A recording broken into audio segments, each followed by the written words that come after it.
ముత్తుకూరు మండలంలోని ఊటల బలిజపాలెం గ్రామంలో పోలీసులు కార్డన్ సెర్చ్ నిర్వహించారు. ఇంటింటికి వెళ్లి వాహనాలు తనిఖీ చేసి సరైన పత్రాలు లేని 25 బైకులు 3 ఆటోలు సీజ్ చేశారు.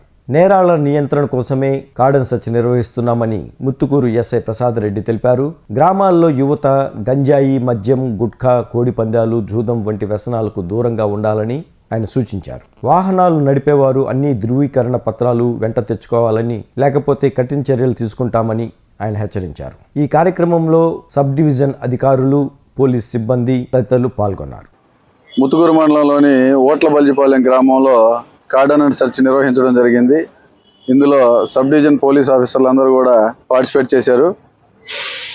ఇక్కడ ఉన్న అన్ని ఇళ్ళు నిశ్చితంగా పరిశీలించడం జరిగింది. అంతేకాకుండా ఏ వాహనాలకైతే సరైన పత్రాలు లేవో వాటిని సీజ్ చేయడం జరిగింది. సుమారుగా 25 బైకులు, ఒక 3 ఆటోలని పత్రాలు సరిగా చూపించిన కారణంగా వాటిని సీజ్ చేశాము. అంతేకాకుండా రేపు రానున్న సంక్రాంతికి ఎక్కడ కూడాను పేకాటలు నిర్వహించడం, కోడి పందాలు ఆడించడం చేయవద్దు. ఎవరు కూడాను వాటిల్లో పార్టిసిపేట్ చేసి చట్ట వ్యతిరేకమైన కార్యకలాపాలకి తావివ్వద్దు. అలా చేసినట్లయితే వారిపైన చట్టపరమైన చర్యలు తీసుకోబడతాయి.